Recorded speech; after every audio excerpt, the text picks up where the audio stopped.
Bien.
Bueno, a ver, podemos empezar. Sí, como tú digas.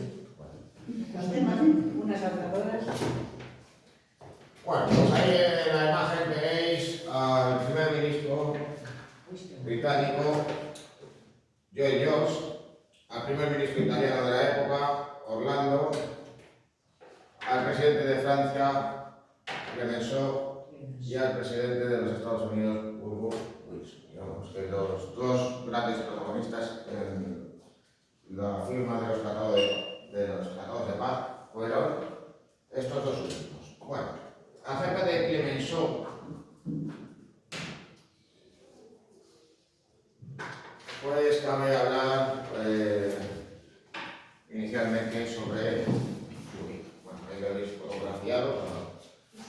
En tiempos en los que llegó la presidencia y ha convertido todo en un fenómeno venerable, tras una larga carrera política que finalmente, digamos, que le llevó a la cabeza de las instituciones durante la Primera Guerra Mundial. Bueno, haber sido pues, diputado, ministro, primer ministro, bueno, aquí tenéis de todos modos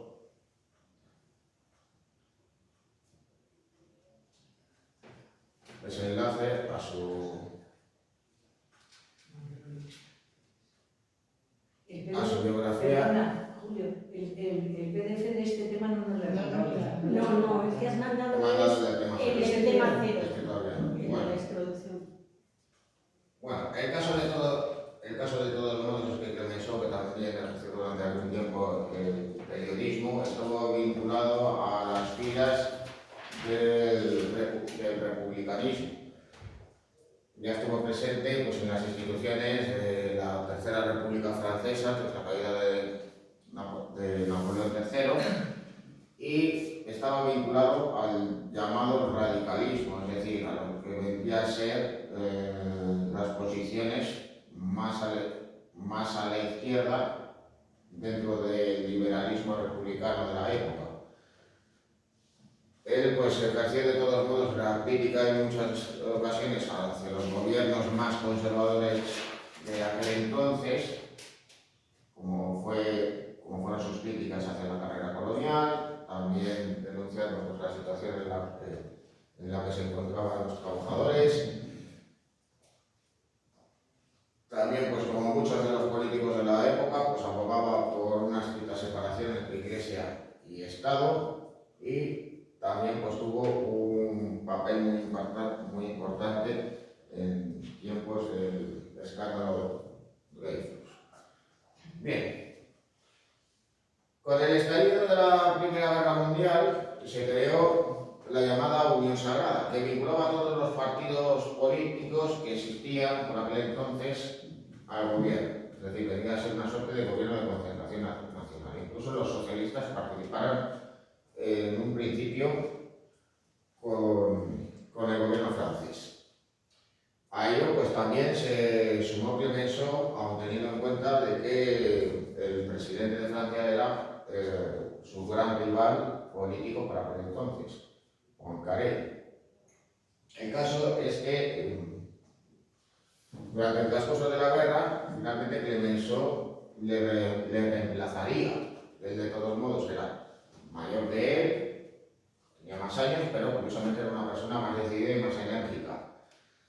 Cuando llega la hora de firmar los tratados de paz, Clemenceau venía a defender, digamos, una fanrecha revanchista por parte de Francia.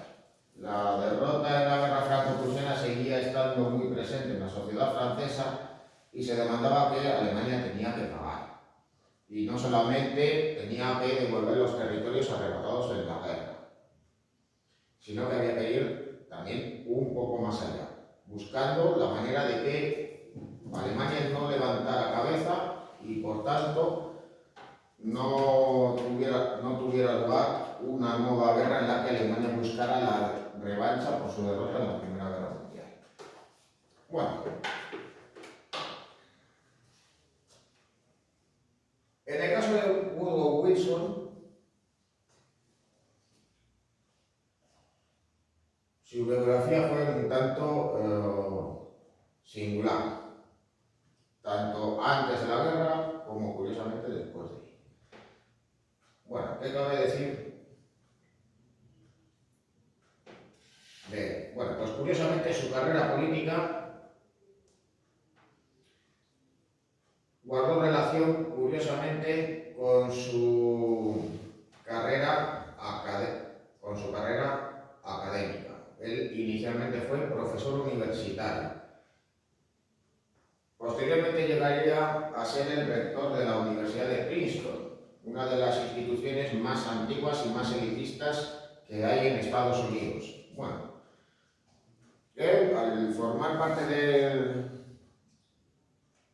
de esta institución, lo que pretendía, digamos, era abrirla, que dejara de ser, digamos, un coto cerrado de la especie de aristocracia que existía por aquel entonces en Norteamérica, es decir, los más ricos dentro de aquellos que eran blancos, anglosajones y protestantes. Pretendía, digamos, abrirle a clases más modestas, más populares. Naturalmente, pues eso se ganó, eso le llevó a tener un enfrentamiento y a su cese. Pero de todos modos, eso le permitió iniciar su carrera política, porque era visto como alguien, pues digamos, decidido, de fuertes convicciones, idealista, así que eso le permitiría iniciar una carrera que le llevaría a la presidencia dentro del Partido Demócrata.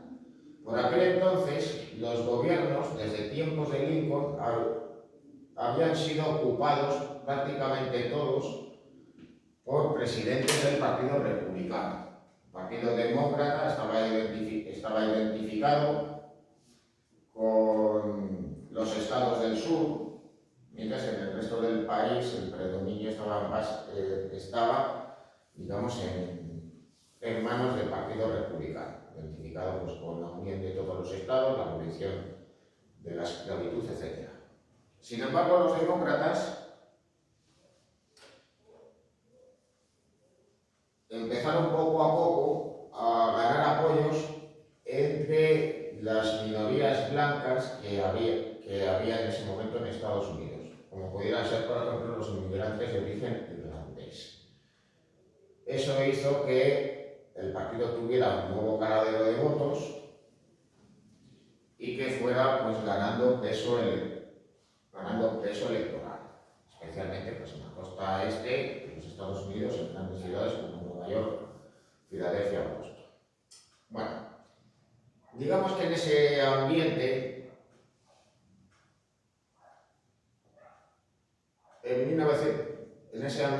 pues en 1912, Wilson se va a convertir en la cabeza del Partido Demócrata para ir a las elecciones. Se había ocupado pues, un cargo como gobernador. En un principio tenía las de perder, pero curiosamente el Partido Republicano estaba dividido en ese momento. A la presidencia concurrió el que era el presidente en ese momento, el presidente Taft. Pero por otro lado también se presentó el anterior presidente, Theodore Roosevelt, que había fundado su propio partido.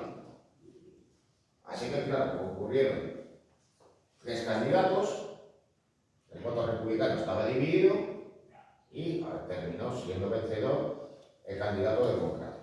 Bueno, curiosamente, Wilson era un pacifista convencido y ahí que fuera partidario de la neutralidad en la guerra. Se tuvo que enfrentar a las tensiones provocadas sobre todo por el hundimiento de buques norteamericanos por parte de los submarinos alemanes. Sin embargo, pues venció nuevamente en las elecciones de 1916, consiguió salir reelegido con la promesa de mantener al país lejos de la guerra. Finalmente no lo consiguió. El hundimiento de buques estadounidenses nuevamente por los ataques indiscriminados de los submarinos alemanes y el llamado telegrama Zimmermann harán que finalmente Estados Unidos vaya a la guerra. De todas maneras, Wilson pensaba de todos modos ir más allá del esfuerzo bélico. Pensaba en sentar las bases de una paz duradera. Y él va a llevar a París las propuestas que había hecho con anterioridad. Las había anunciado en 14 puntos. Así que los tratados de la paz de París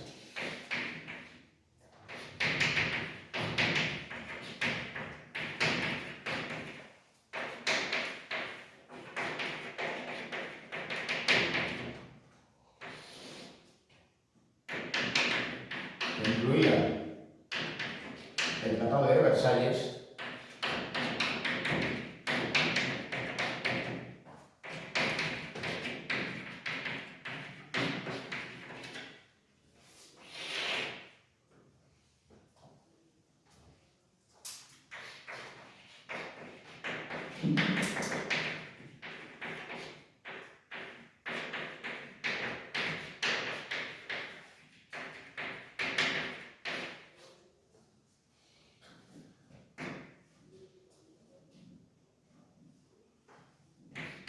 se fundamentaban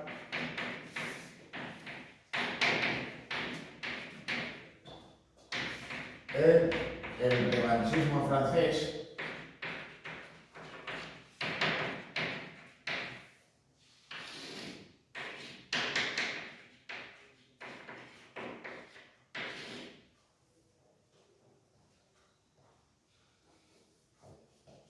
que estaba personificado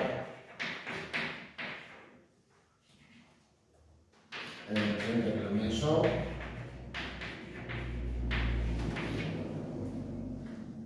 y aunque pudiera parecernos que Clemenceau era muy exigente y que pedía medidas draconianas, en realidad muchos en Francia pedían todavía más. Ahora ya os explicaré.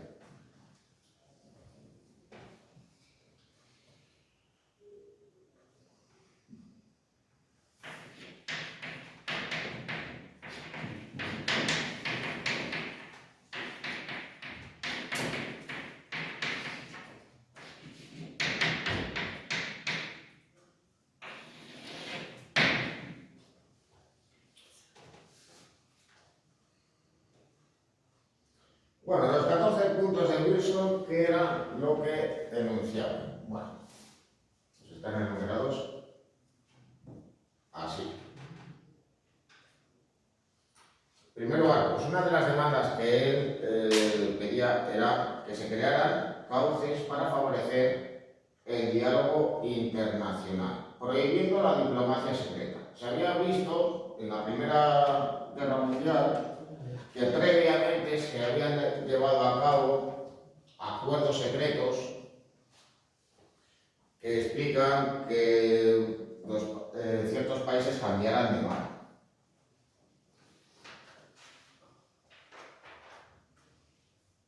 Bueno, eso por una parte. Luego, por otro lado, también venía a reconocer el derecho a la autodeterminación de los pueblos, propiciando pues, la independencia de países. Todo ello estableciendo también otros aspectos como era la internacionalización de los estrechos, es decir, que no estuvieran bajo control exclusivo de una potencia, que esos aguas fueran internacionales y libremente se pudiera pasar por el estrecho de Gibraltar o por el estrecho del Bósforo, por poner los ejemplos. Y también la creación de una sociedad de naciones, lo que vendría a ser el precedente de las Naciones Unidas. Bueno, cuando Wilson llega a París, pues es recibido con todos los honores, como si fuera un libertador, como responsable de haber llevado a cabo ese último esfuerzo en la guerra que permitió finalmente la victoria. Pero claro, cuando ya empiezan a hablar los dirigentes, digamos que el idealismo de Wilson se va a enfrentar a los intereses del resto de los países vencedores. Porque claro, Wilson hablaba del derecho a la autodeterminación de los pueblos y los británicos ya estaban pensando que se iban a quedar sin imperio colonial. Wilson también afirmaba que había que emprender una paz generosa con los vencidos, y Clemenceau lo que hacía era reclamar medidas y medidas contra Alemania. Wilson también, pues, buscaba medios de todos modos para evitar problemas territoriales entre los estados, ya fueran vencedores, vencidos o neutrales, e Italia estaba constantemente pidiendo reclamaciones territoriales que iban pues, más allá de reclamar el Trentino o la península de Istria, sino que además demandaban, pues, por ejemplo, el control de islas griegas, así como la ampliación y la expansión de su imperio colonial. Bueno, todo esto digamos que decepcionó a Wilson, pero al menos pudo conseguir el apoyo para crear la sociedad de naciones por parte de esas potencias vencedoras. Pero en cambio se encontró con un problema, y es que el Congreso norteamericano votó en contra del Tratado de Versalles, con lo cual Estados Unidos, y pese a la iniciativa de su presidente, iba a quedar fuera de la sociedad de naciones, no iba a participar en la misma. Bueno, aún así, pues, Wilson defendió una consulta ciudadana, llevar a cabo un referéndum para permitir la entrada o no en la sociedad de naciones. Eso fue muy exigente para su salud y le provocó una apoplejía. Curiosamente, no fue reemplazado en el poder, en el gobierno, por su vicepresidente o por alguno de sus ministros, sino curiosamente el poder lo ejerció su mujer, literalmente, tal cual. A nosotros nos vienen a la mente muchas primeras damas norteamericanas que han sido pues, muy famosas, incluso algunas con una gran responsabilidad pública y política, como hubiera podido ser Eleanor Roosevelt, pero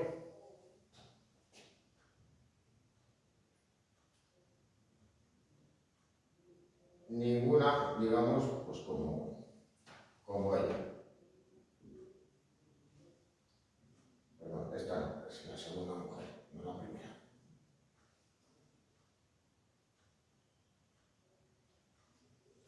Edith Wilson. Bueno, se casó en segundas nupcias, luego ya, pues, al sufrir una apoplejía, un ictus, es lo que se viene a llamar ahora, pues esta pues, vino a ocupar, digamos, su puesto de manera oficiosa y despachando los asuntos de Estado. O sea, imaginaros, tenían sus correspondientes reuniones y decía, bueno, pues esto tranquilo, que ya se lo digo a mi marido, y por tanto, pues ella iba, digamos que, despachando su agenda.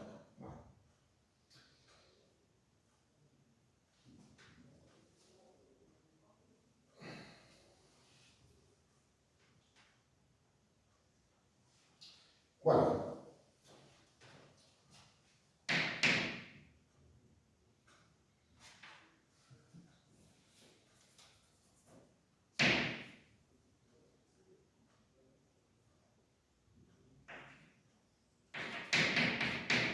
así que por tanto, todo ello supuso lo siguiente.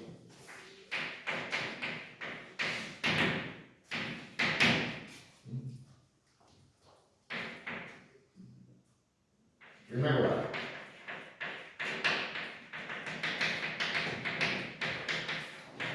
la desaparición de los imperios alemán, turco y austrohúngaro.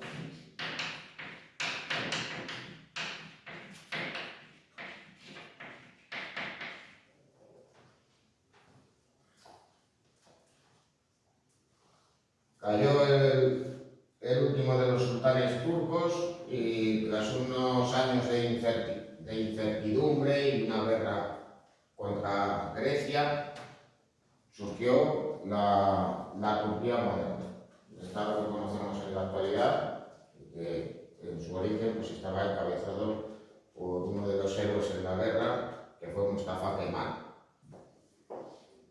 también conocido como Atatürk.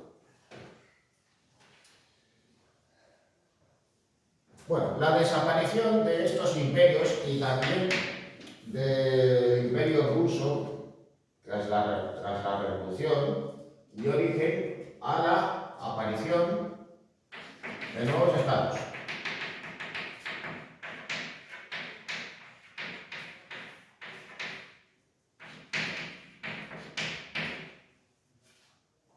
¿Cuáles aparecieron tras la guerra?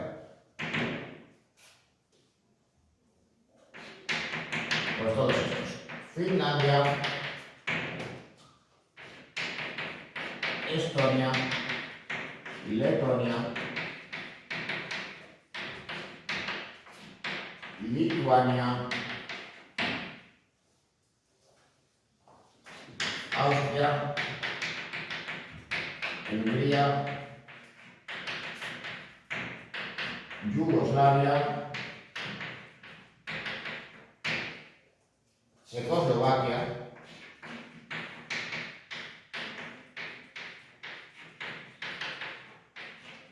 y Polonia. Bueno, Finlandia, Estonia, Letonia y Lituania formaban parte del Imperio Ruso y los cuatro estados se independizaron. Aunque eso sí, tras la Segunda Guerra Mundial, las repúblicas bálticas pasarían a formar parte de la Unión Soviética. Bueno, Checoslovaquia unía a dos estados, unía a los checos y a los eslovacos, porque en buena medida lo que idearon era una suerte de estado tapón en el centro de Europa.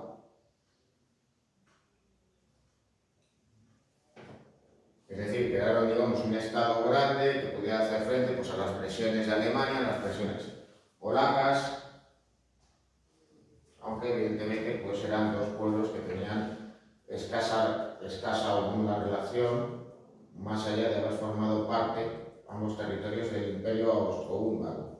Pero curiosamente, los checos estaban vinculados a Austria, los eslovacos a Hungría.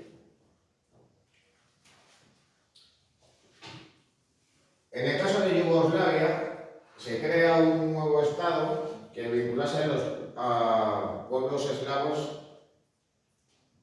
de la República de la península de los Balcanes. Venía a unir a los serbios y montenegrinos,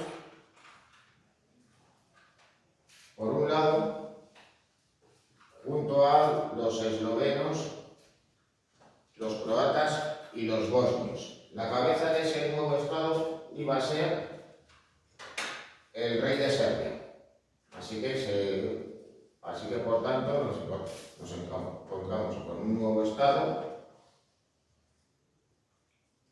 también unido pues, en buena medida con esa lógica que lleva esa unión forzosa de pueblos, por ese mismo factor que había llevado a la creación de Checoslovaquia, pero con un carácter, digamos, más atomizado. En el nuevo estado estaban presentes los eslovenos, los croatas, los bosnios, los serbios, los macedonios, y por si fuera poco, también había minorías albaneses en la región de Kosovo y de húngaros en la comarca de la Vojvodina.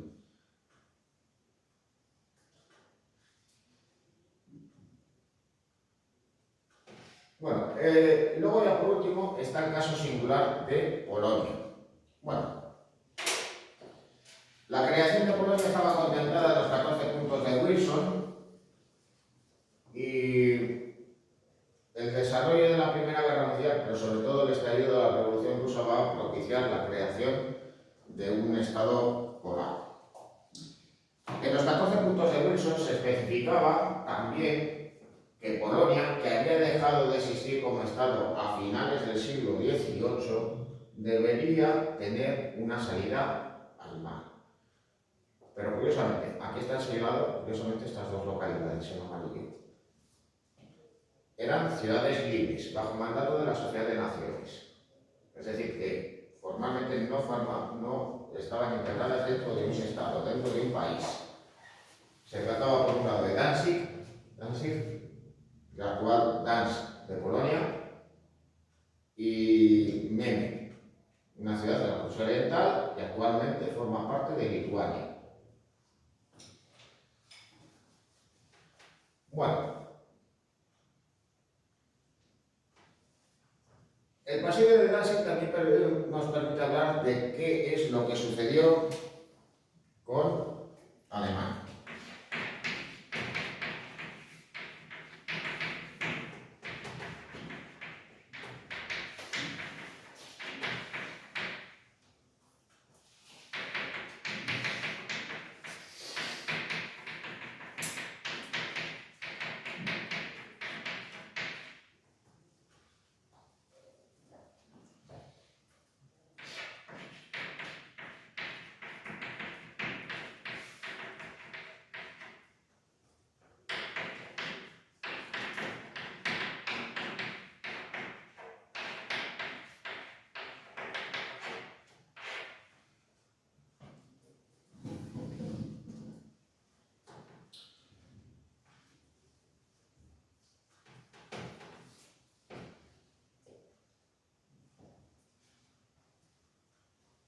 Bueno, el caso es que, de todos modos, con la firma de los tratados de paz, Alemania debe restituir las regiones de Alsacia y Lorena a Francia. Habían sido anexionadas en 1871 y nuevamente son restituidas.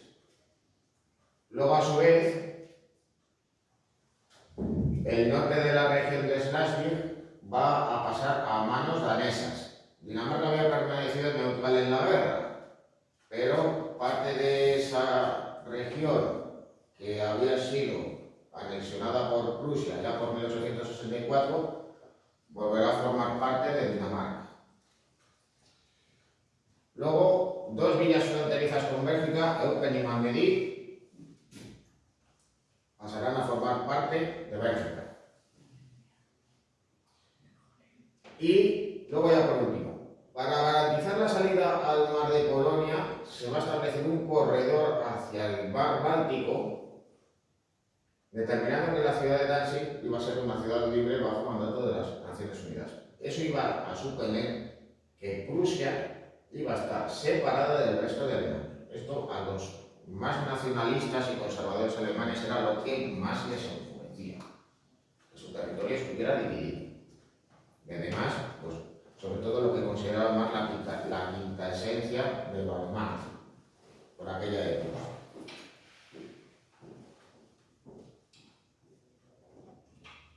Bueno, luego además pues hubo territorios que fueron sometidos a plebiscito, que sus habitantes decidieran si querían formar parte o bien de Polonia o Francia o bien de Alemania.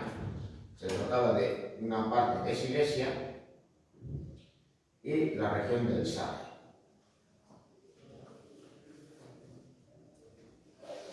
En esos plebiscitos, pues la población determinó que quería formar parte de Alemania. Bien, aparte de todo esto, había que sumar más cosas.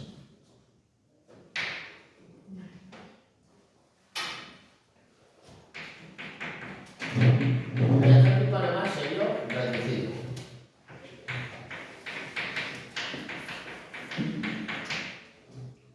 Pasó de ser una fuerza que contaba con algunos millones de soldados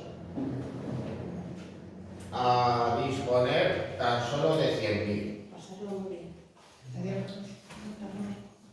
Así que eso supuso que oficiales de alta graduación bajaran en el escalafón y que muchos oficiales, suboficiales y soldados acabaran en la calle. Uno de ellos, por cierto, muy famoso y conocido, el mismísimo Adolf Hitler.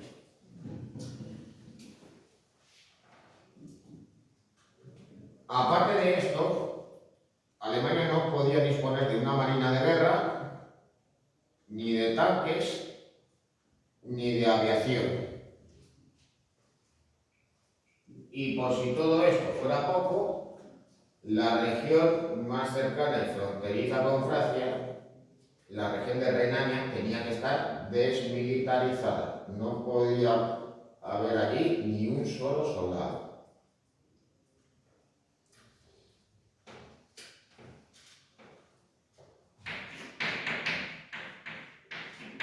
A ello había que sumar el pago de reparaciones de guerra.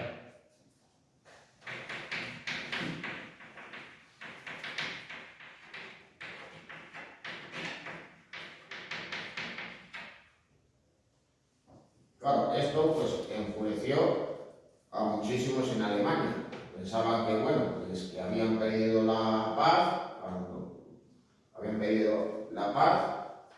y al fin y al cabo lo habían pedido cuando su territorio no había sido invadido, cuando habían llevado la iniciativa en muchos momentos de la misma, y se esperaba pues, que los vencedores iban a ser generosos, cuando en realidad no sucedió así. Así que claro, bueno, en primer lugar, ¿a quiénes señalaron como responsables de dicho tratado? Pues en primer lugar, a los responsables de hacerlo, a los cuales de todos modos no les quedó otro remedio.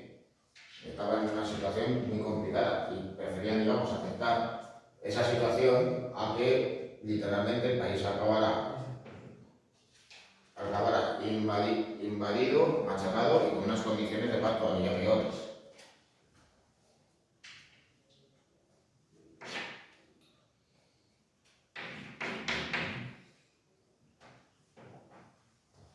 Bueno, ahora sí, pues ello generó un fuerte rechazo. Los primeros, digamos, en propiciarlo fueron los propios militares, los generales al mando del ejército, pues señalaron que habían sido pues, traicionados por los políticos de la recién creada república, también pues, por la puñalada trapera que según ellos les habían propiciado los comunistas al levantarse en Berlín. Pero evidentemente lo que no querían escuchar eran críticas hacia ellos, porque ellos habían conducido al país hacia la guerra, habían convertido a Alemania en una auténtica dictadura militar en los últimos 2 años de la guerra.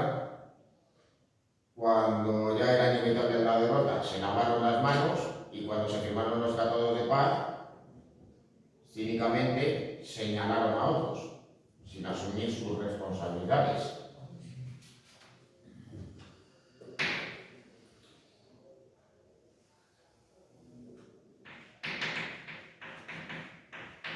De ahí que se hablara de un dictado. Un dictado por parte de los vencedores que tenía que cumplirse a medida, que en realidad debería de ser incumplido. Eso es lo que afirmaba, pues, por ejemplo,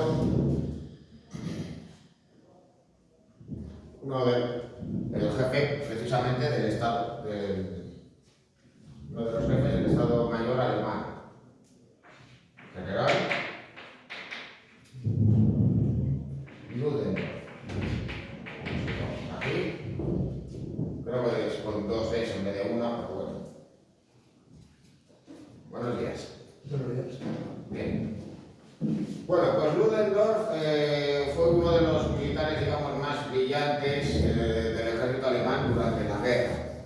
Él, pues, consiguió desbaratar la resistencia belga en Lieja. Era la principal plaza fortificada con la que contaban los belgas, y él pudo, digamos, desbaratar la oposición, permitiendo, pues, que el ejército alemán invadiera el territorio y lo ocupara más o menos rápido. Pero sobre todo fue responsable de las victorias que tuvieron lugar en Prusia Oriental con esa primera ofensiva rusa en el este. De todos modos, él fue el responsable de la victoria, aunque nominalmente al mando estaba al frente un mariscal al cual, pues, le habían sacado del retiro. Estaba, pues, literalmente jubilado y fue reincorporado al servicio. Se trataba del mariscal Hindenburg. Bueno,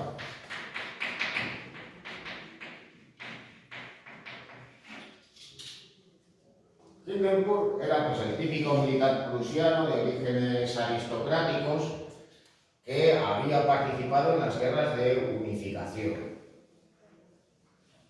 No llegó a participar en la guerra contra Dinamarca, pero sí luchó en la guerra ruso-prusiana y en la franco-prusiana. Era una persona de fuertes convicciones militaristas y leal hasta la médula al Kaiser Guillermo I y luego al Kaiser Guillermo II.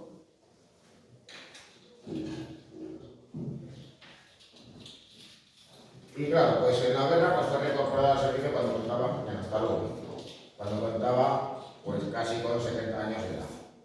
Pero de todos modos, le nombraron a él porque el alto mando alemán no podía nombrar directamente a Ludendorff. Ludendorff, digamos, que era un general de brigada, tenía que subir, pues, 3 grados más en el escalafón para ponerle al mando de todo un ejército. Y Hindenburg, pues, ese sentido lo tenía por lo menos. Bueno, de todos modos, curiosamente, los dos llegaron a entenderse bien. Y eso propició que el ejército alemán, que había sido inicialmente derrotado, pudiera reorganizarse y vencer a los rusos en el este de Alemania, en la batalla de Tannenberg, y posteriormente en la campaña de los campos masutenos. A partir de ese momento, los alemanes siempre tendrán la iniciativa en el este. Y por tanto, pues, el territorio alemán nos quedará a salvo de cualquier posible intento de invasión en los años posteriores. Bueno, posteriormente, allá por 1916 y después de la batalla de Verdún, el Kaiser Guillermo decide nombrar como jefe de todo el alto mando del ejército a Hindenburg, teniendo como su segundo a Ludendorff. Bueno, digamos que Hindenburg venía a ser la cara, la fachada. Pero el cerebro era Ludendorff, y es el que idea pues, todas las medidas y todas las decisiones que va a tomar Alemania desde aquel entonces. Pero todo iría más allá, digamos, de lo estrictamente militar, de lo simplemente del esfuerzo bélico. Porque aunque el Kaiser seguía siendo el emperador y aunque seguía existiendo un parlamento, Guillermo II prácticamente no tendrá capacidad de decisión. El gobierno le dará el margen y el parlamento estará cerrado. Claro, cuando la derrota se convierte en algo inevitable,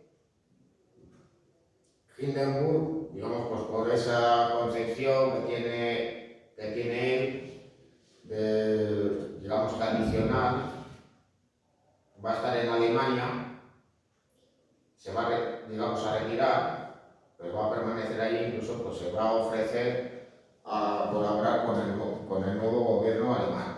Ludendorff, ¿qué es lo que va a hacer? Marcharse a Suecia. Va a huir de allí y cuando digamos la situación digamos, haya pasado, pues entonces va a volver a Alemania, porque no le van a pedir responsabilidades y entonces eso sí, pues va a empezar a criticar al gobierno, a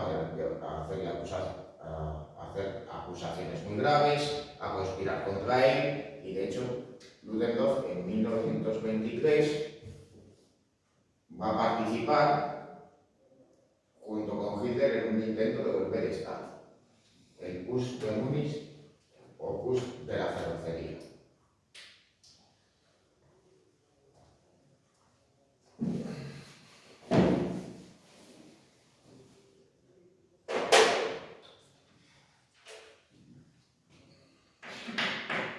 Bueno, en cuarto lugar, cabe citar la creación de la Sociedad de Naciones. Yo sé que de todos modos esto ha sido algo un poco embrollado, pero también nos permite, digamos, situarnos en la situación en la que se encontraba Alemania y sobre todo en la inmediata posguerra. ¿Sí? Ahí en ese momento Ucrania como Estado no existía, ¿no? Como país, no. Como país. Luego ya os explico alguna cosa, de todos modos en relación a esto.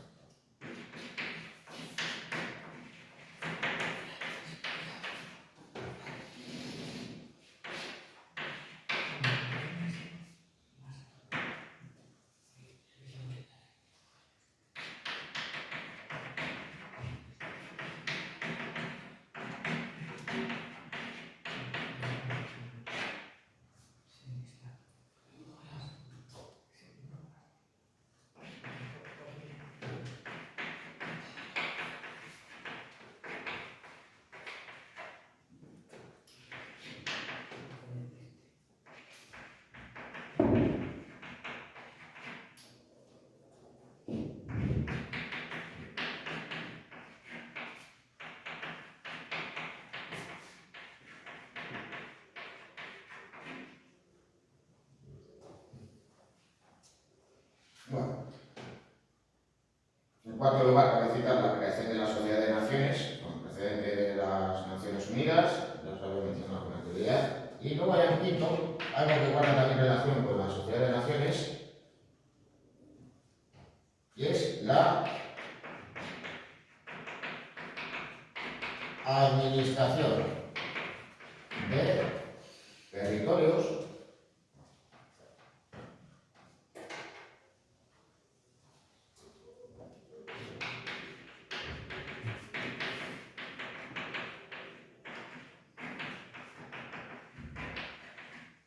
coloniales alemanes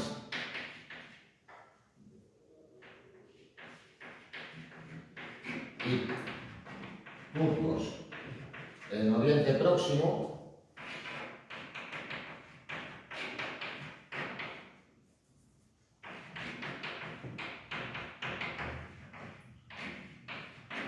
bajo mandato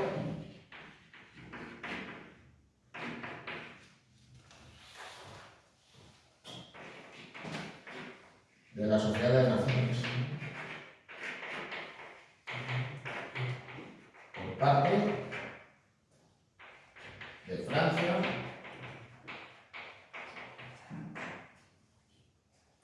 Reino Unido. Y en el caso de territorios coloniales alemanes en el Pacífico, también por parte de Japón. Japón entró en la Primera Guerra Mundial, pues sobre todo con ánimo de expandirse, que estaba llevando a cabo una política imperialista y regresiva en el exterior, y la Primera Guerra Mundial es vista pues como una oportunidad de aprovecharse del conflicto para seguir expandiéndose. Así que ocuparán las colonias alemanas en el Pacífico y también el puerto chino de Qingdao, por aquel entonces, digamos que era el Hong Kong de los alemanes. Y con los tratados de paz, pues estos pasarán a formar parte de su imperio. Bueno, ¿qué eran los mandatos? Bueno, pues, aunque Wilson defendía el derecho a la autodeterminación de los pueblos, con la firma de los tratados de paz, lo que sucede es que va a haber territorios que se van a incorporar a los territorios coloniales de los imperios europeos. Me explico. Se consideraba, o al menos era la excusa que se daba, que esas colonias no estaban maduras para alcanzar la independencia. Que lo mejor era que fueran administrados por otros países. Así que Irak, la actual Jordania y los territorios de Palestina, incluido el actual Israel, serán administrados por el Reino Unido, y Siria y el Líbano por Francia. Los territorios alemanes en África se les repartirán los franceses y los británicos. Y todo eso bajo mandato de la Sociedad de Naciones. Es decir, se venía a decir, bueno, estos territorios pues habrá que esperar un tiempo para que sean independientes, pero de momento van a ser administrados por estos dos países. ¿Y cómo los administraban? Pues como cualesquiera de sus otras colonias, con funcionarios públicos procedentes de la metrópoli, con tropas asentadas en el territorio, creando fuerzas policiales, etc. Y también pues tratando de que sus economías estuvieran, digamos, controladas por Francia o por el Reino Unido. Bueno, aquí de todos modos, pues lo que veis es una fotografía de una de las asambleas de la Sociedad de Naciones. En aquella época, el Líbano, Israel y todo esto eran independientes, países independientes. Bueno, Israel no, porque Israel se funda en la Primera Guerra Mundial, ¿no? Bueno, ¿El Líbano? en aquella época, pues cuando estaban presentes los británicos, todo lo que viene a ser el actual Israel, la región de Cisjordania y la Franja de Gaza formaban parte de un único mandato británico.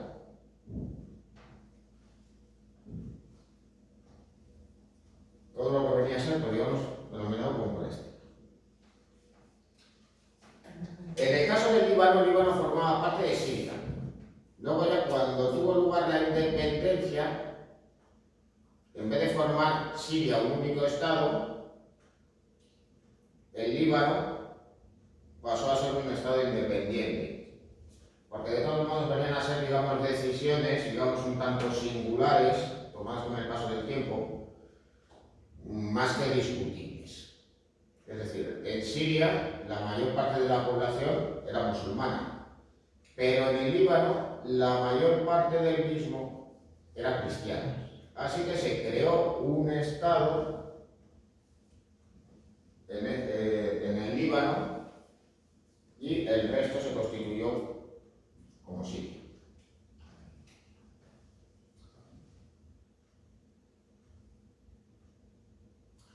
Bueno, luego ya, pues hablando de la Sociedad de Naciones, pues hay que tener en consideración un hecho. La década de los años 20, digamos que fue su época de esplendor, de apogeo, pero en la década de 1930 va a entrar en crisis. ¿Por qué? Bueno, pues en primer lugar, de la misma. La Unión Soviética tampoco. Con lo cual, ya de todos modos, la Sociedad de Naciones nacía coja. Bueno, en un principio pues integraba países neutrales y vencedores en la guerra. Posteriormente se ampliaría hacia aquellos países que habían sido derrotados en la Primera Guerra Mundial, como la propia Alemania. Sin embargo, el carácter 29 y el auge de los totalitarismos, incluida la llegada al poder de Hitler, de Mussolini, había provocado el aumento de las tensiones internacionales. La Sociedad de Naciones se ve incapaz de parar esa escalada y progresivamente va a haber países que van a ir abandonando la Sociedad de Naciones. Con lo cual, en 1939, con el estallido de la Segunda Guerra Mundial, acaba disolviéndose. Bueno, pese a que los imperios coloniales europeos seguían estando en pie e incluso se ven expandidos territorialmente, van a ir surgiendo movimientos independentistas que tras la Segunda Guerra Mundial van a llevar a esos países a la independencia. Digamos que es en este momento cuando empiezan a organizarse de manera, digamos, ya más clara y no simplemente levantamientos, revueltas o incluso guerras que surgen para hacer frente, digamos, a la ocupación. Es decir, van a aparecer movimientos y fuerzas políticas con un programa muy concreto que va más allá de las protestas o de los levantamientos, sino también pues, con una idea muy concreta de cómo debía de ser ese país tras la independencia. Bueno, de hecho, pues ya incluso en ese momento pues van a surgir figuras ya muy destacadas en la política de la época y que van a estar presentes en los procesos de emancipación. Tenéis dos ejemplos aquí. Por un lado, Gandhi y por otro lado, Ho Chi Minh.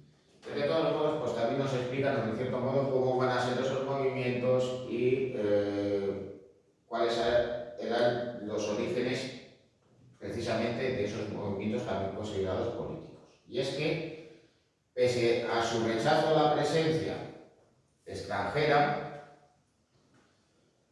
lo cierto es que van a ser influenciados ideológicamente por esas corrientes de pensamiento procedentes de Occidente, en buena medida por haber estado allí, por haber pasado parte de su vida precisamente en Europa. Los casos de Gandhi y de Ho Chi Minh son muy diferentes, también de todos modos ideológicamente lo eran, pero también explican, digamos, esa idea. Alguien que de joven llega a Europa, conoce la forma de vida occidental, la asume, pero al mismo tiempo denuncia las injusticias que hay o que tiene su pueblo y pasa a encabezar esos movimientos de independencia o de liberación. En el caso de Gandhi, pues que acabo de señalar su biografía inicial, ahí ya le veis, pues ya siendo un anciano, con esas vestimentas, digamos, tan típicas y tradicionales suyas, que le acercaba más a un gurú, a un santón, que a un político. El caso es que, de todos modos, ¿qué es lo que sucede? Bueno, pues Gandhi, que formaba parte, digamos, de la élite de la India de la época, es decir, no era un hijo de un marajá, pero evidentemente estaba muy bien posicionado, pues se formó en leyes en Londres. De ahí, curiosamente, no volvería a la India, sino que se marcharía a Sudáfrica a tratar de trabajar como abogado. Allí, de todos modos, se va a convertir en un líder de la minoría india de Sudáfrica, que por un lado era víctima del racismo de la población blanca de origen británico, pero también de los llamados afrikaners o boers. Pero sobre todo era víctima de la marginación por parte de las autoridades coloniales. Se va a convertir allí en un activista, residiendo allí durante prácticamente 20 años hasta que en vísperas del estallido de la Primera Guerra Mundial regresará a la India. Aquí, de todos modos, pues que veis en una fotografía, no de muy buena calidad, donde, de todos modos, pues todavía vestía a la manera occidental, que llevara, digamos, ese gorro de turbante en la cabeza.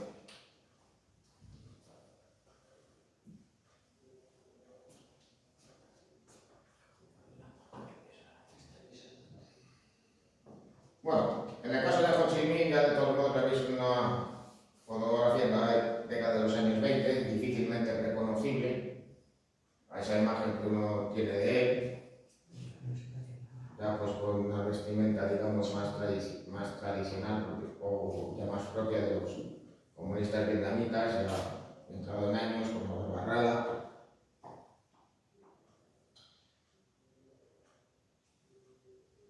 El caso es que de todos modos, Ho Chi Minh también pertenecía a la burguesía local, aunque en una posición más modesta que la de la familia de Gandhi. Ya de por sí pues tenía pues ciertas inquietudes, en buena medida también pues por la influencia del budismo y del confucianismo en la sociedad vietnamita, que les llevaba pues también a rechazar las formas de vida occidentales, también la propia presencia francesa. El caso es que de todos modos, hasta cierto punto en él se genera una contradicción entre, digamos, la dureza de la administración colonial, por un lado, y los valores que enuncia la propia República Francesa, de igualdad, de libertad, igualdad y fraternidad. El caso es que, de todos modos, de una manera un tanto azarosa, acaba llegando a Francia. Y allí entra en contacto con los círculos socialistas y comunistas de la época. Allí, digamos, se va a formar ideológicamente para luego, su posterior regreso a Vietnam,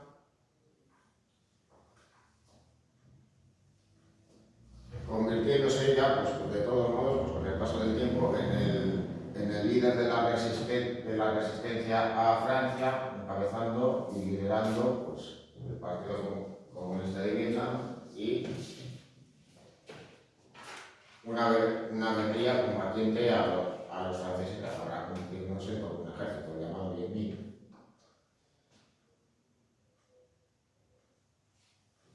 Bueno, sobre la Revolución Rusa. Bueno, antes de entrar en cuestión, antes de abordarla, hay que hablar de cómo era la Rusia anterior a 1917. A inicios del siglo XX, el Imperio Ruso era el estado más extenso del mundo.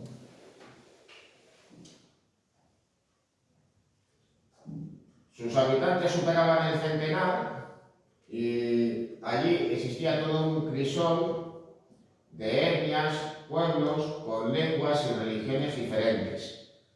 Daros cuenta de que, claro, la lengua oficial podía ser el ruso,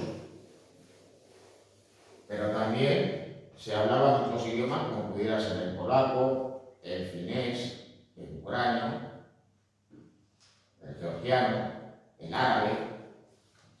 La religión oficial era la cristiana ortodoxa rusa, pero claro, también había católicos, había cristianos protestantes, había musulmanes, incluso había budistas.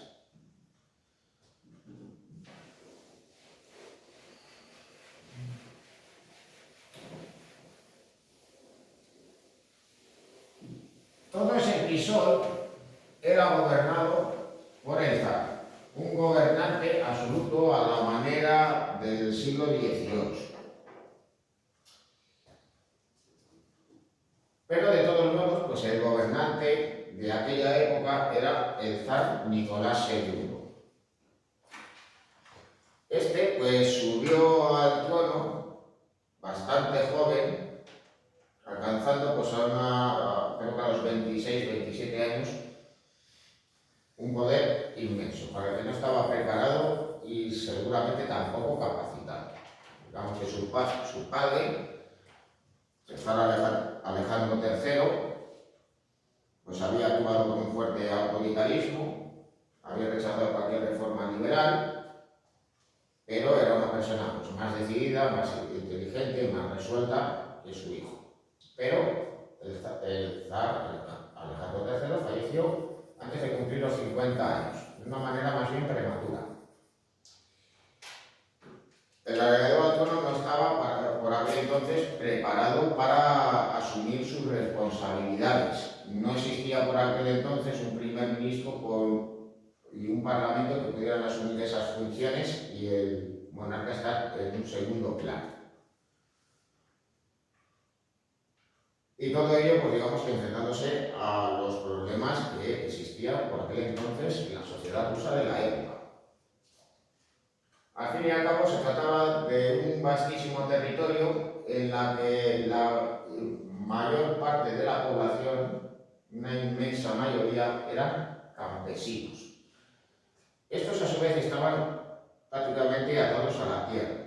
Nominalmente no existía la servidumbre, había sido abolida en el siglo anterior, pero había sido abolida de una manera muy peculiar. Los campesinos ya no iban a estar vinculados al noble, pero iban a tener que estar vinculados a una aldea. Y claro, ¿qué sentido tenía que no pudieran abandonar los territorios de un noble terrateniente de la época a que no pudieran abandonar la aldea donde vivían? Si al fin y al cabo luego las tierras eran de dicho oligarca. Luego, por otro lado, en el tránsito de siglo, Rusia vive una cierta industrialización, pero muy limitada a ciertos lugares. Va a haber industrias en algunas ciudades, como la propia San Petersburgo, o también en el caso de Moscú. Se van a explotar los recursos naturales, como las minas de carbón de la región de Donetsk, o los pozos petrolíferos del Cáucaso. Pero claro, ¿esto qué va a suponer? Pues va a suponer que aparezca una nueva clase social, un proletariado urbano tan empobrecido o más como los campesinos que había en ese momento y que vivían en unas condiciones pues, muy semejantes a las que habían tenido los obreros británicos y del resto de Europa en el siglo XIX. A todo ello, pues claro, existía una minoría muy reducida y privilegiada, integrada por nobles y por la jerarquía de la Iglesia ortodoxa.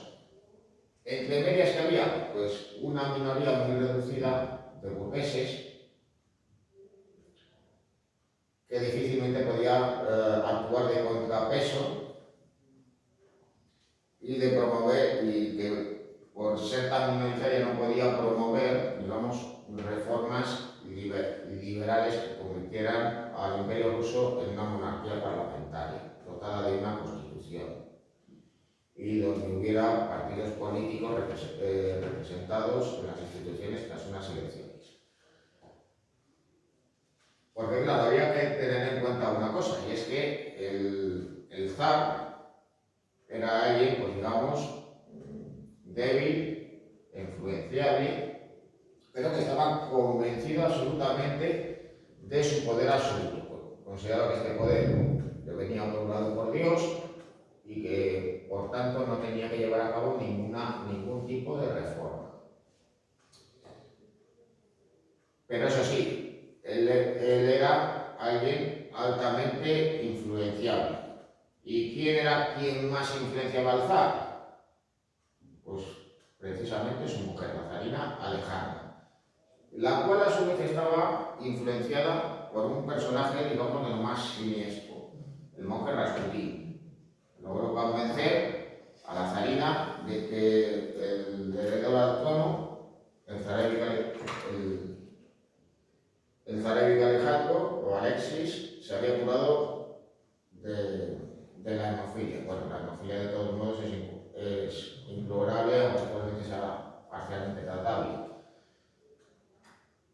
El caso es que se encontraba muy débil de salud, por la fama que tenía supuestamente de santero, la zarina se puso a disposición de Rasputín, aparentemente sanó, y esto hizo que este personaje pues manipulara a la zarina y también al zar, y por tanto, de todas maneras, pues eso tendría pues consecuencias también en la política. Venía de todos modos pues a conspirar, a enredar a la zarina, creando una suerte de camarilla de aduladores, y eso pues repercutía pues en la propia opinión del zar, que no quería escuchar pues, sobre todo pues, a otros políticos o miembros de la nobleza, pues claramente, digamos, más capaces y más inteligentes. Bueno,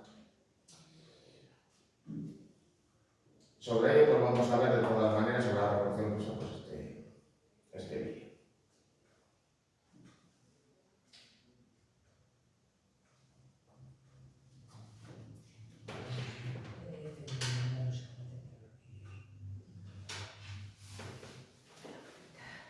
Bueno, a ver,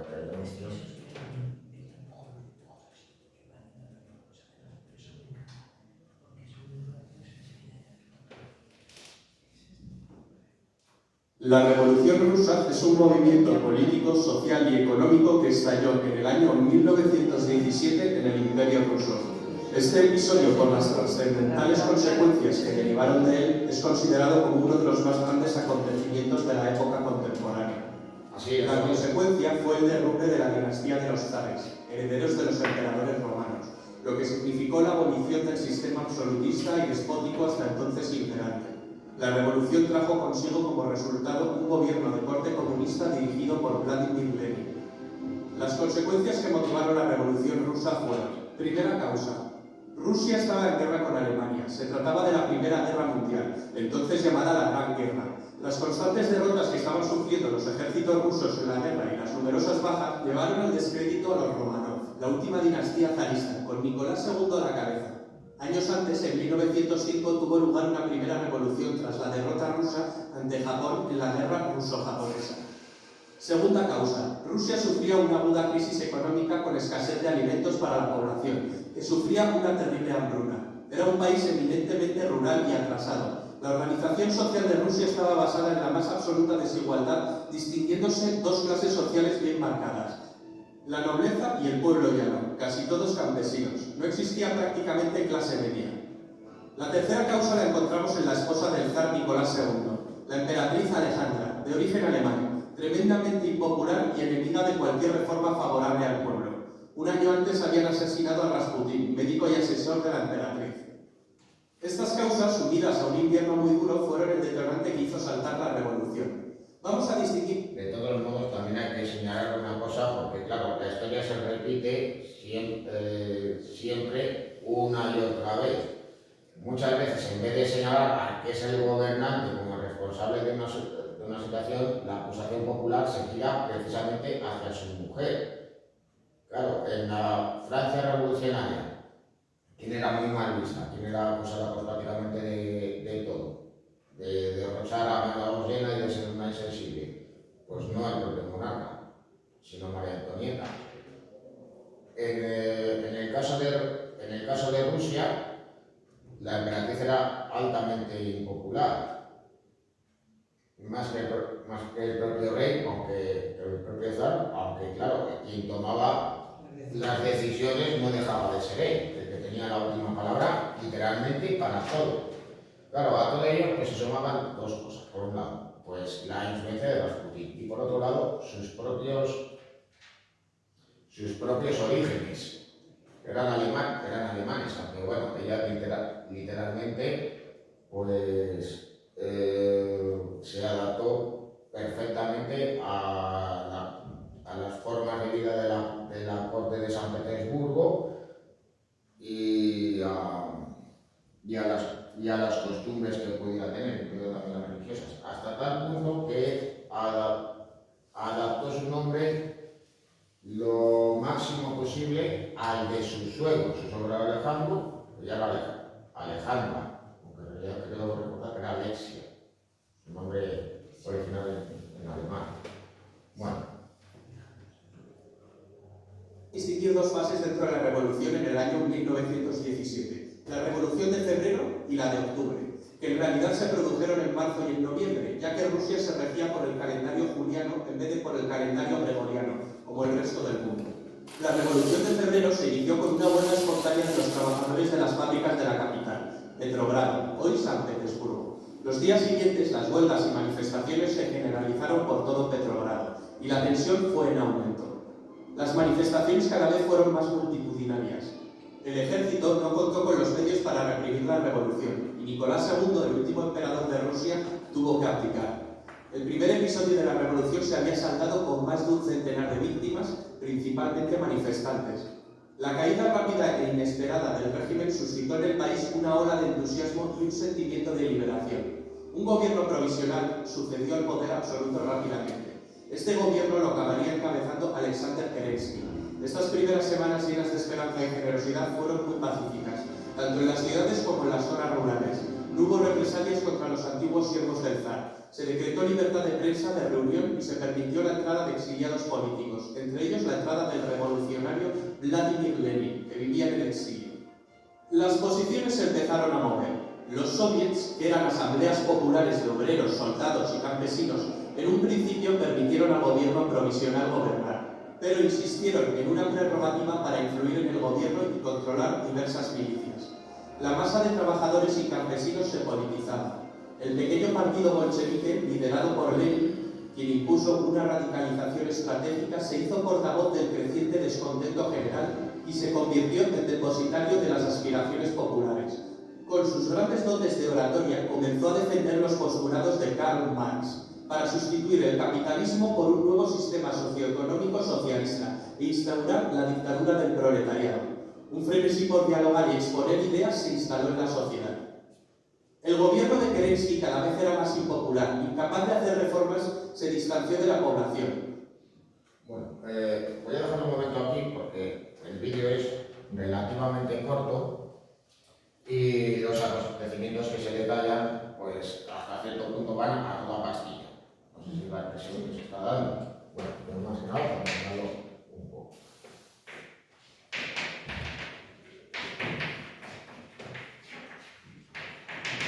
Durante la guerra tuvo lugar la caída del zar Nicolás II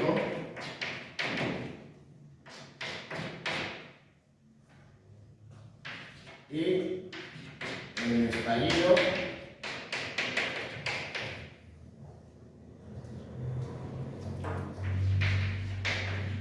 de la revolución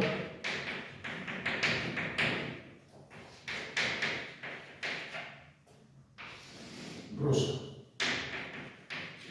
cuyo precedente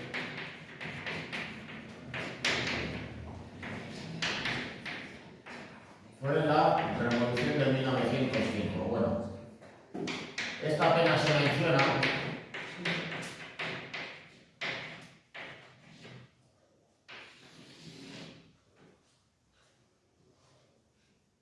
Y hay que señalar que precisamente pues la crisis que acaba desencadenándola, en cierto modo, pues se resolvió en falso, lo cual explica, pues en parte también, que finalmente se acabe estallando ese movimiento revolucionario en 1917. Bueno, ¿qué pasó entonces? En aquel momento Rusia estaba en guerra contra Japón y los rusos perdieron la guerra, algo pues difícilmente imaginable en Europa, que toda una potencia, todo un imperio tan poderoso y tan extenso, con un ejército de larga tradición, perdiera pues contra un país de Extremo Oriente y además de una manera, digamos, sin paliativos. Pero al mismo tiempo, pues hay que tener en cuenta de que en esa situación económica tan delicada, se exigía un esfuerzo para la guerra. Las ciudades empezaron a quedar desabastecidas, había escasez de pan, al tiempo que su precio subía. Con lo cual, pues acabó sucediendo lo siguiente. Tras una manifestación popular frente al Palacio de Invierno de San Petersburgo, las tropas que formaban guardia decidieron disparar contra los manifestantes para disolverlos, causando decenas de muertos. Es el llamado Domingo Sangriento. Eso generó una ola de indignación popular, con lo cual se sucedieron las manifestaciones y las huelgas. Bueno, incluso se llegó a sublevar un acorazado en el Mar Negro, el acorazado Potemkin. Claro, la primera decisión que tomó Nicolás II fue marcharse de la ciudad, trasladarse a un palacio en las cercanías, para ver si pasaba el tiempo. Pero claro, Nicolás II a lo mejor no era muy inteligente, pero eso no quiere decir que fuese tonto. Con lo cual piensa que, claro, poner kilómetros de por medio no es una solución. Al fin y al cabo, los reyes franceses vivían en Versalles y acabaron perdiendo la cabeza. Con lo cual, decide emprender algunas reformas para ver si la situación se calma. Por un lado, nombra a un primer ministro de ideas liberales y por otro lado, crea un parlamento, la llamada Duma. Bueno, a ese primer ministro al poco tiempo le destituyó, porque rechazaba la idea de que se aprobase una constitución que limitase su poder. Ya entonces, por nombrar, sustituye a ese primer ministro, llamado Witte, y le reemplaza por alguien, digamos, más autoritario, Stolypin, que va a ser el que va a llevar a cabo, va a emprender una represión durísima contra aquellos cabecillas de la revolución y contra todos aquellos posibles disidentes, pues, ejecutando a muchos, encarcelándolos y deportándolos a Siberia a otros, u obligándoles a exiliarse en el extranjero. Aunque claro, de todos modos, pues a su favor también hay que tener en cuenta una cosa, y es que Stolypin mejoró las relaciones internacionales, fue quien reforzó la alianza con Francia, posibilitaría con la del Reino Unido, favoreciendo la inversión en la industria y permitiendo el rearme del ejército. Aunque eso sí, aunque eso sí, de todos modos tenía una mala relación con la zarina Alejandra, porque literalmente no podía ver a Rasputín. Eso sí, Stolypin en vísperas de la Primera Guerra Mundial sería asesinado en la ópera de Kiev, con lo cual digamos que el zar perdería pues alguien que era, digamos, autoritario, político con mano de hierro, pero también una persona, digamos, resuelta y experimentada, que había trabajado a su servicio. Bueno, el caso es que de todos modos, en la Revolución de 1905 también va a suceder una cosa que va a estar presente en las revoluciones de 1917, y es que se van a formar por primera vez soviets, que eran comités, asambleas de trabajadores y soldados. Al fin y al cabo, los soldados procedían de la misma clase social que los campesinos y que los obreros. Nuevamente, en 1917 reaparecerán.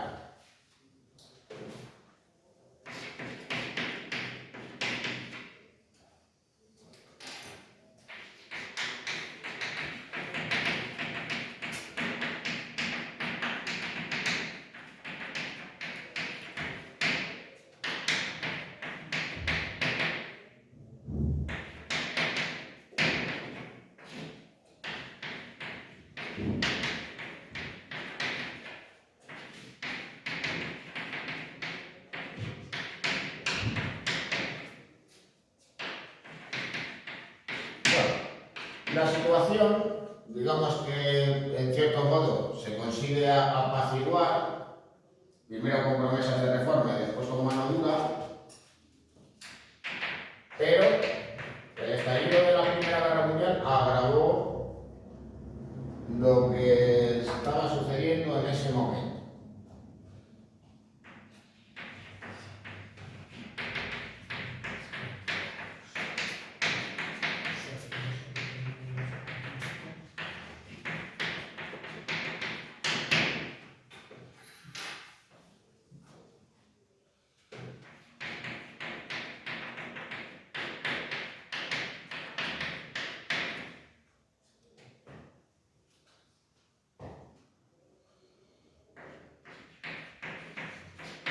Bueno, el estallido de la Revolución Rusa tuvo lugar en dos fases.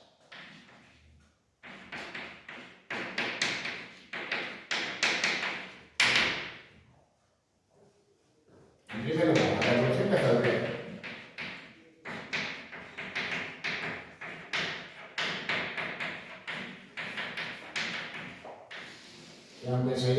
Que aunque se llame así, tuvo lugar a inicios de marzo.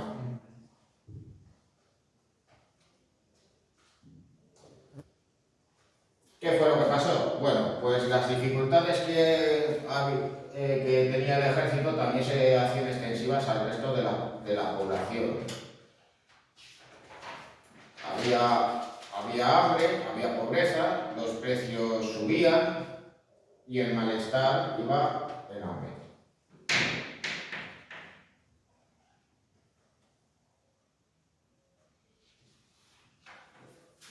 Con ello, pues una situación, más bien una sucesión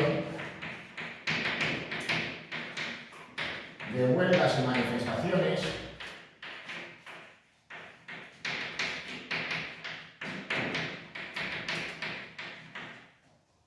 condujo a la renuncia del zar.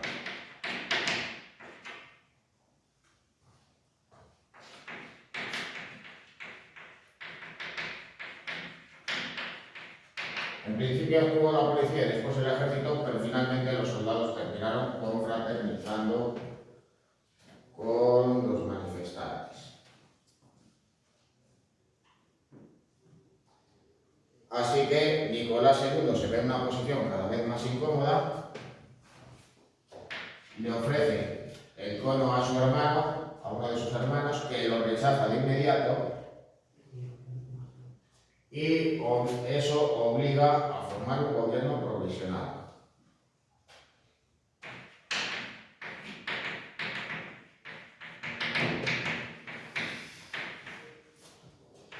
En el gobierno iban a estar presentes dos fuerzas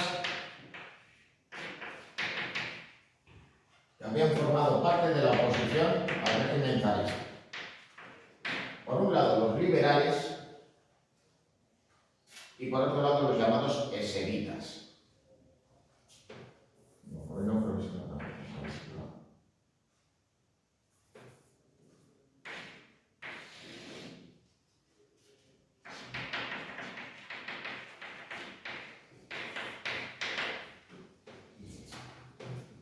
Los esenitas eran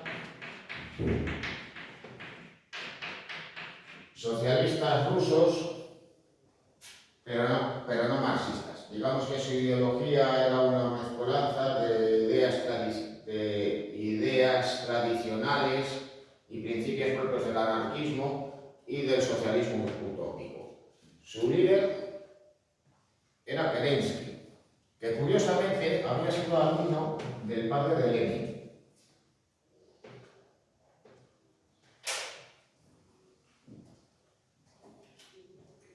Aunque en un principio las posiciones de los esenitas eran muy radicales, con el tiempo se van moderando y pasan a querer participar en las instituciones de gobierno, aceptando integrarse en ese gobierno provisional. No así en el caso de los llamados socialdemócratas. Los socialdemócratas eran los socialistas marxistas, que estaban divididos en dos bloques. Los llamados mencheviques, en principio más moderados, y los bolcheviques, más radicales y partidarios de la vía revolucionaria.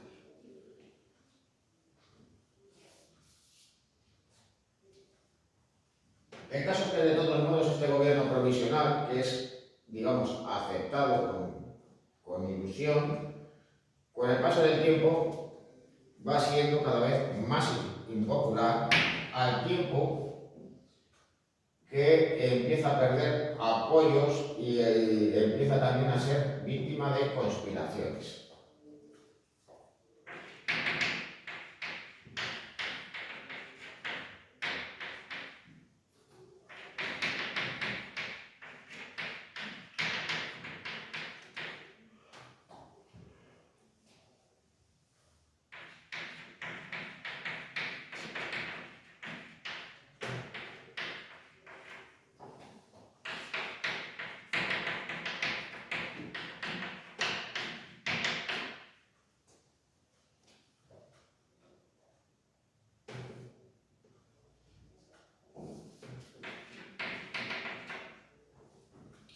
Bueno, ¿quiénes conspiraban contra el gobierno provisional? Pues por un lado, los propios partidarios del zar. De hecho, pues llegó a tener lugar un golpe de Estado fallido que pudo abortarse no ya gracias a la intervención del ejército, que si no era partidario de ese golpe, al menos simpatizaba con su causa o simplemente se quería lavar las manos, sino que fueron los soviets los que pudieron revertir la situación. Claro, los soviets, que ya os recuerdo, que estaban integrados por obreros y por soldados, tenían hombres, podían contar con hombres armados, pero luego además estaban fuertemente ideologizados, sobre todo por los bolcheviques, que eran, digamos, quienes sobre todo contaban con el control del Soviet de San Petersburgo, el más importante y el que tenía más miembros de toda Rusia.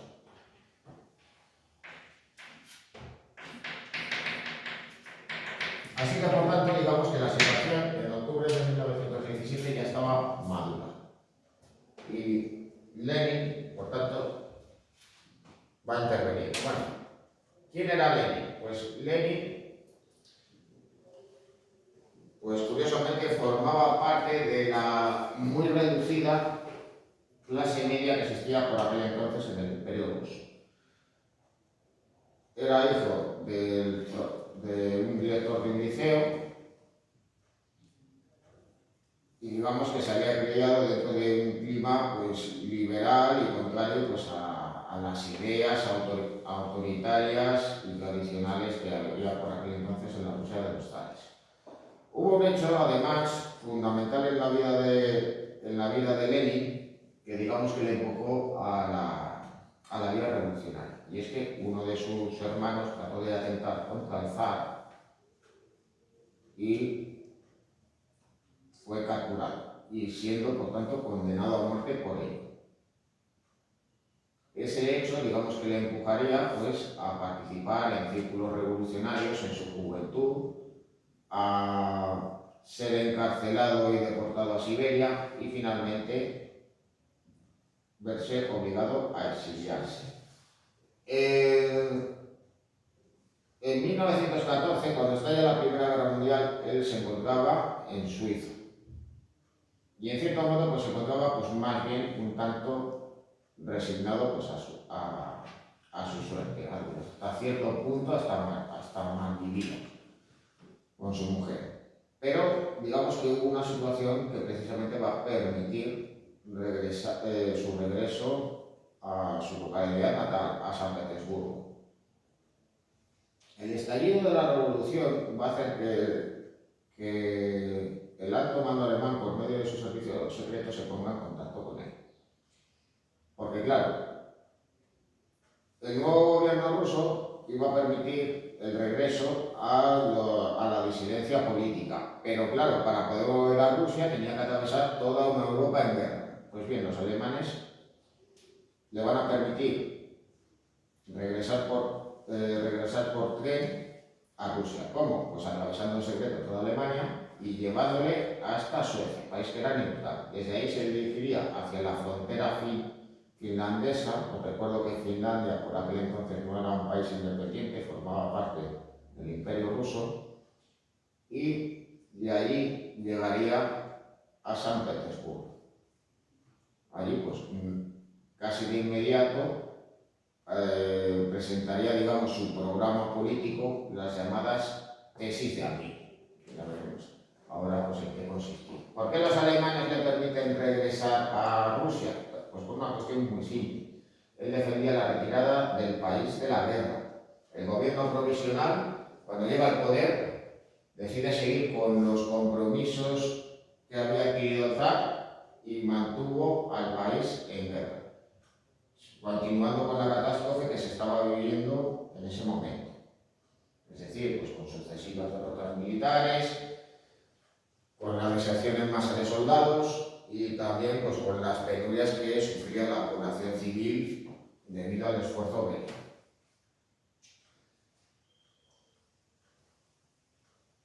Así que claro, pues Lenin ve que esa es una ocasión propicia, ve que el gobierno provisional está en una situación muy delicada y por tanto conspira para derribarlo y por tanto que él y los bolcheviques o comunistas se quedan con el poder. Se siguieron mandando tropas para luchar en la Primera Guerra Mundial. Esto desencadenó revueltas populares. El gobierno provisional optó por la represión y comenzó a perseguir a los opositores. Lenin y León Trotsky planearon el derrocamiento del gobierno provisional para instalar el sistema comunista. Si la Revolución de Febrero fue un levantamiento espontáneo, en la Revolución de Octubre se podría hablar de un golpe estratégico organizado por Trotsky y Lenin contra el gobierno provisional. En la Revolución de Octubre, en Petrogrado, los soviets se apoderaron de los puntos estratégicos de la capital y asaltaron el Palacio de Invierno, derrotando al gobierno provisional. Lenin anunció 3 medidas: una paz inmediata, un decreto sobre la tierra para distribuirla entre los campesinos y la formación del Soviet de Comisarios del Pueblo, o Sovnarkom, que organizaría unas elecciones para elegir a una asamblea constituyente. El partido bolchevique de Lenin resultó derrotado en las elecciones. Lenin mandó disolver la asamblea, democráticamente elegida al estar en minoría. Esto desembocaría en una guerra civil. Los bolcheviques crearon la Cheka, una organización de inteligencia política y militar para aplastar cualquier tipo de disidencia. Sus métodos de represión no se limitaron a detenciones y fusilamientos en masa, sino que utilizaron brutales métodos de tortura. Aparecieron los primeros campos de concentración. El terror rojo había comenzado. En 1918, el que fuera zar de Rusia, Nicolás II, la zarina Alejandra y sus 5 hijos, que se encontraban recluidos en una mansión de los Montes Urales, fueron masacrados por un grupo de revolucionarios. La guerra civil que enfrentó al ejército rojo de Trotsky contra el ejército blanco se saldó con la victoria del ejército rojo. Se había impuesto el leninismo y la dictadura del proletariado. Se formó la Unión de Repúblicas Socialistas Soviéticas en 1922. El país estaba profundamente tocado. Una terrible hambruna mató a más de 5 millones de personas. Se pusieron en marcha una serie de reformas. El partido es dirigido de forma vertical, de arriba hacia abajo. El nuevo Estado consiste en una pirámide de soviets en donde realmente el partido decide y los soviets votan lo que ha dicho el partido. En 1922, un Lenin enfermo deja su puesto. Se inicia una disputa por la sucesión entre Trotsky, el creador del Ejército Rojo y la cabeza más brillante del partido, y otros cabecillas.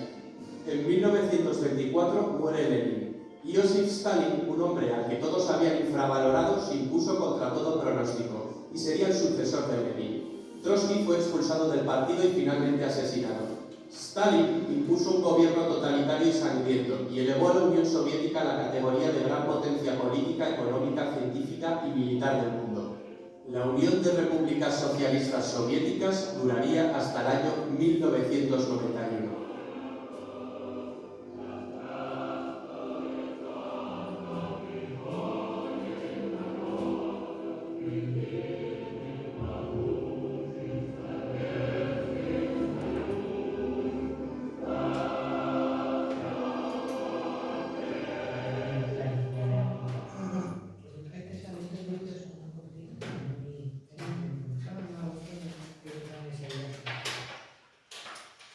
Bueno, y ya pues con esto concluimos por hoy, seguimos ya la semana que viene. Mañana, al ser 12 de octubre, no hay clase.